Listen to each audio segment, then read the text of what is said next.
In Chapter 8, The Art of Inclusive Teaching, Developing a Palette to Reach All Learners by David Connor and Subini Anamana, the key issues are normalizing diversity and applying multiple strategies and approaches such as strength or positive view of students, universal design for learning, differentiated instruction, concentrating on multiple intelligences, celebrating multiculturalism, and using flexible grouping. For an educator to normalize diversity, they need to create an environment where diversity is the norm and honor their students' diverse learning styles. They can honor their students' beliefs as they impact all aspects of teaching, such as developing the curriculum, planning lessons, creating engaging activities, providing opportunities to process and apply information, and an assessment. Educators should be constantly refining and improving instruction rather than trying to fix, correct, or remediate their students. Another key issue in the art of inclusive teaching includes creating a palette for teaching. The authors David Connor and Subini Anamana state, in some respects, it is useful to conceive each element as a color on an artist's palette. Note that each color can be used by itself to create a desired impact, as each element is a powerful approach to its own right. Sometimes 2 or 3 colors can be used in combination to create new shades, different hues, and interesting juxtapositions. Combining all 6 colors through matching and mixing has the potential to maximize options within the art of teaching. The first approach is acquiring a strength-based view of the students. This means we recognize the students' strengths before their areas of need. This also means educators need to develop different approaches to consider differences in the students by building inclusive classrooms and acknowledging students' identities. In the 1960s, the concept of universal design arose due to the requirement to create accessible new buildings for people with different mobility needs. This concept was also applied to education, calling it the universal design for learning. There are 9 principles of the universal design for learning for guiding teachers to meet the needs of a variety of all learners. The 9 principles include equitable use, so is the design of the learning environment and lesson useful to all people. Second principle includes flexibility of use. This means, does the design accommodate a broad array of individual abilities and preferences? The third principle is it simple and initiative? Is the design straightforward and easy to understand regardless of the user's knowledge, experience, language skills, and current concentration level?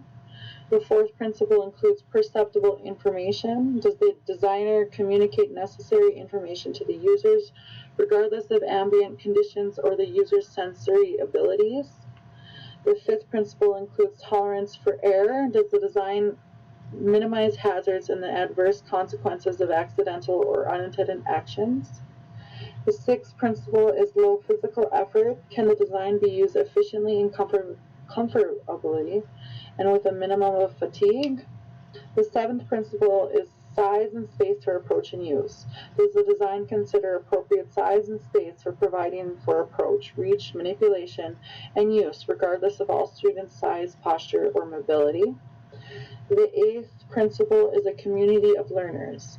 Does the instructional environment promote interaction and communication among students, between students and faculty? And the final principle is instructional climate. Is the instruction designed to be welcoming and inclusive, where high expectations are exposed for all students? Differentiated instruction is a process in education where educators focus on instruction for all types of learners in a flexible manner. This includes structuring lessons so that all students have the opportunity to be engaged and learn, providing different roles for different students within the same activities, and considering all students' readiness, interest, and learning profile in relation to the task within the given lesson. Differentiated instruction maximizes students' access to the curriculum, providing ways for all students to become and stay connected to the content, knowledge, and academic skills.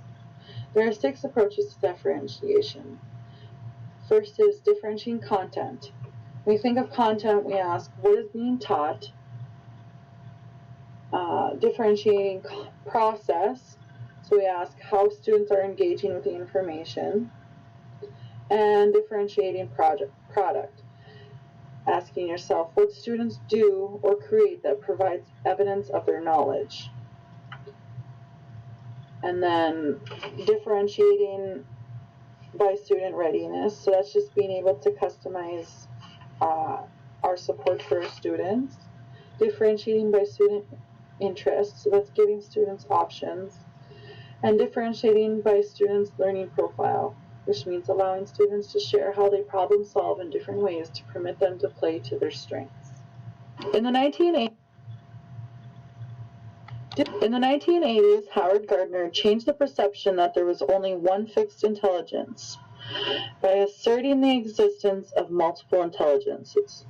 The 8 multiple intelligences include linguistic intelligence, logical mathematical intelligence, spatial intelligence, or picture smarts, kinesthetic intelligence, or body smarts, musical intelligence, interpersonal intelligence, intrapersonal intelligence, or self smarts, and naturalist intelligence.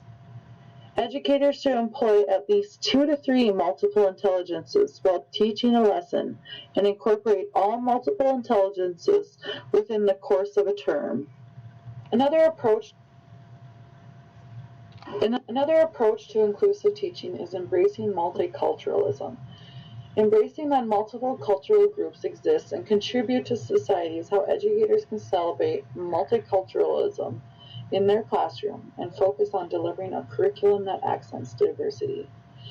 In becoming a culturally responsive teacher, this involves actively building on students' races, ethnicities, abilities, cultures, sexual orientations, and recognizing knowledge that is accessible in the home community environment, which are such as cultural influences. In order for educators to gain an inclusive classroom, they should employ flexible grouping. There are 4 types of flexible grouping. This includes whole class, where students would brainstorm, check for meaning, and summarize at the end of the lessons. Small groups. Activities would include cooperative learning, jigsaw activities, and acting out scenarios. Another type of grouping are dyads. Examples you would use in the classroom would be buddy reading, think pair sharers, and teamwork to problem solve. And the last type of grouping is individual. This includes activities such as quick writes and journal use. Using flexible grouping in the classroom decreases negative perceptions of ability and stigma associated working in the lower group.